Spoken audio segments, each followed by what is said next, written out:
Are the 2032 Brisbane Olympic Games in jeopardy of being cancelled? Inflation has been running hot. The cost of living for Australians is skyrocketing and the price to deliver the Games is blowing out. So much so that the Lord Mayor of Brisbane has withdrawn support for the state government's plan to demolish and redevelop the Gabba Stadium and quit the Intergovernmental Leaders Forum. Victoria recently cancelled their Commonwealth Games. Could Brisbane follow suit? I'm Mel Pikos and today we're talking tactics.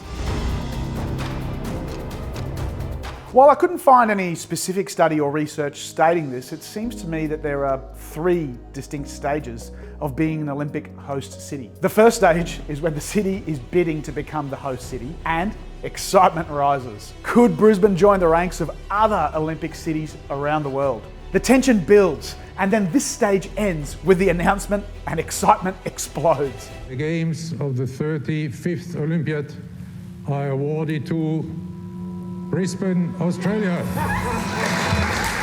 In Brisbane and around Australia, there was widespread celebration as the city was announced as the host for the 2032 Olympic Games. This moment and directly after it feels like an incredible high. The next stage, after the honeymoon period wears off, is when the reality of actually hosting a major international event like the Olympic Games sets in. The initially reported costs start to creep up before inevitably blowing out. The city becomes a construction site as stadium and venue works begin. Transport infrastructure projects start and businesses and residents are put out in favour of preparing the city for the influx of visitors that will descend upon the city when the Games happen. This is the low point. Arguments arise about where events should be held, what needs to be built or upgraded, who should be required to pay for all of this, and who will eventually actually pay for it.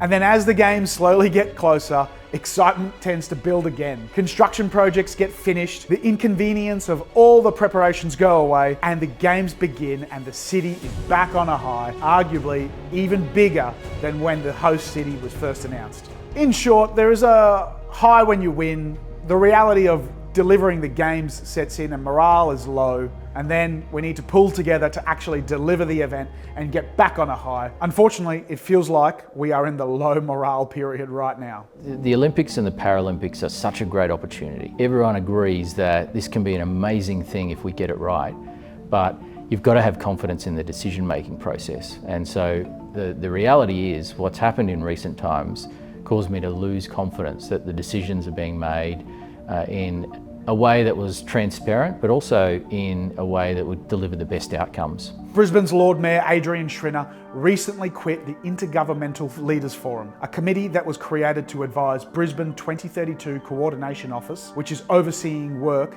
essential to delivering the Games, including security, First Nations, sustainability, infrastructure, and legacy outcomes. The forum included members from all levels of government and Games partners. Now, this Intergovernmental Leaders Forum that I resigned from, it exists to talk about things like major venues and facility upgrades. So it exists to talk about what's happening with the Gabba. It exists to talk about what's happening with alternate temporary venues. It exists to talk about what upgrades are needed. As a member of that forum, it became quite clear that the real decisions were being made behind closed doors and forum members were being kept in the dark. The final straw for the Lord Mayor came after the state government's recent announcement of an upgrade of the RNA Showgrounds main arena stadium to temporarily house the Brisbane Lions AFL team and the Brisbane Heat cricket team during the demolition and redevelopment of the Gabba Stadium. This announcement would see the arena be upgraded to a 20,000 seat facility with temporary stands built above a new permanent seating bowl on Machinery Hill. After the Olympics, it would be reverted to legacy mode, leaving it with a capacity of 12,000, so as not to compete with other sporting and live events at the new Gabba Stadium. In the last 2 weeks, we've seen an announcement on the Gabba, which there was no forum involvement with, so the forum didn't meet to discuss that Gabba announcement, and then an announcement on an alternative venue for the Gabba while it's being rebuilt, and that was the RNA. Once again, the forum didn't discuss these matters and the forum didn't meet. So if the forum is not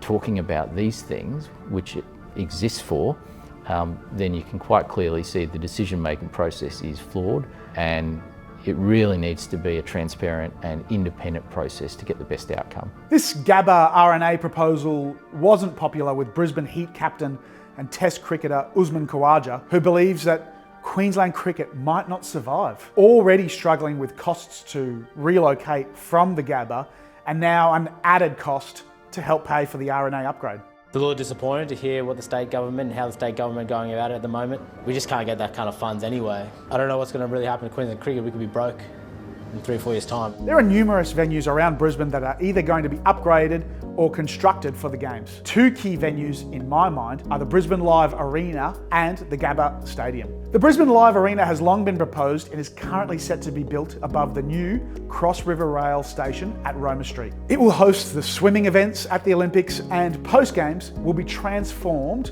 into a live entertainment venue similar to LA Live Arena or even Madison Square Garden in the USA. This venue will hold 17,000 seats. My personal opinion is that this venue needs to be built in this location. Lock it in. It's a great piece of infrastructure that will serve the people of Brisbane well. The main point of contention is the Gabba. Currently, 42,000 seat capacity, set to be demolished and rebuilt with a new capacity of 50,000 at a cost of $2.7 billion. You're probably aware we had actually looked at an alternative stadium location at Albion, and that's where the Albion Raceway is at the moment. And so there was a site there that we thought this could be a location for the main stadium. You can build it without impacting people in an existing stadium, and that could be then ready for the games. People have asked about other locations like Cusack, the existing venue at Cusack, which could potentially be rebuilt. There's even other suggestions still other than those 2. One of the other suggestions was mine. I've previously suggested that instead of demolishing the Gabba Stadium, we should build a second 70 to 80,000 seat stadium next door to it, but I want to update my recommendation.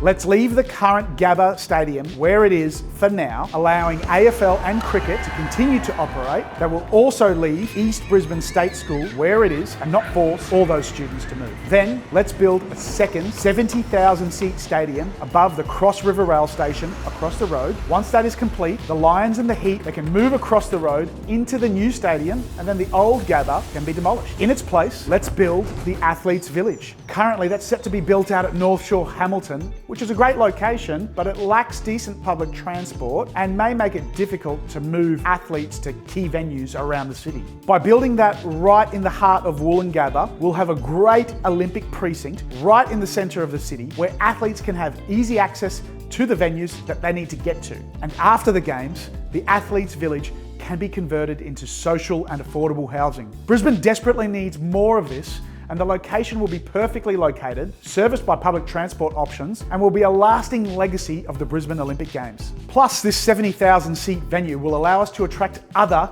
key international events that Brisbane has been missing out on. Like earlier this year, Taylor Swift, the English Premier League, American NFL, even compete for the AFL Grand Final. All of these events will help drive tourism for Brisbane, for Queensland, and increase the quality of life for Brisbaneites. Why isn't a proposal like this stadium on the table? If you're looking for a report that says we looked at all of these options and we've analysed the pros and cons and the Gabba is the best option, you won't find that report because no such report has ever been released. If it exists, we don't know about it. If it has been done already and the report is secret and not been released, well then release it. Let's have the discussion. But this is exactly why we need an independent delivery authority. If I understand correctly, what you're asking is an independent body to come in, review all the options, and then make a recommendation as to what should be done for the opening and closing ceremony. That was our pitch to the IOC when we went to Tokyo. We said we'd set up an independent delivery authority based on the London model, and then the state government backed away from that. And so what we've got now is effectively a model where the state government is in charge, they make all of the decisions, and all the other stakeholders seem to be told at the last minute.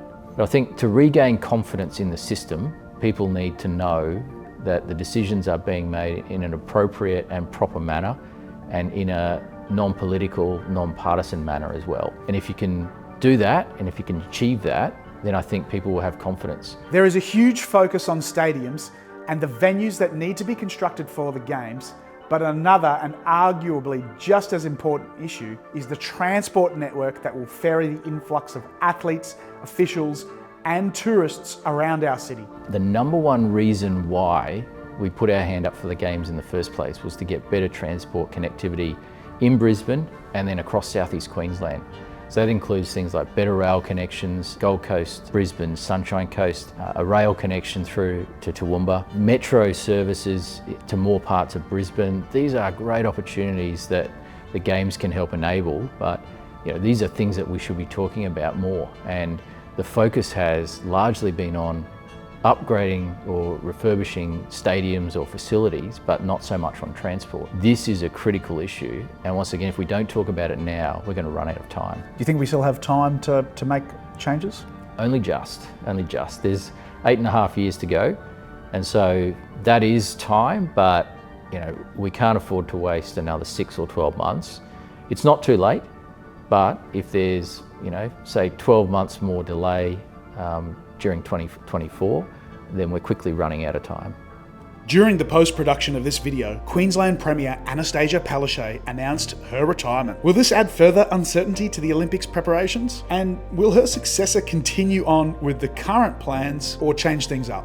It definitely feels like we're in the low point of being an Olympic host city. There's arguments and cost blowouts and even calls to cancel the Olympic Games, just like Victoria recently cancelled their Commonwealth Games. I'd hate to see such an outcome for Brisbane, especially as our city really seems to be on the rise. If you haven't seen it yet, my video linked here shows exactly why Brisbane really is Australia's new world city and how it's stepping up to the world stage. You need to see it to understand why Brisbane is Australia's new #1 city. That's it for today. I'm Pikos, and we've been talking tactics.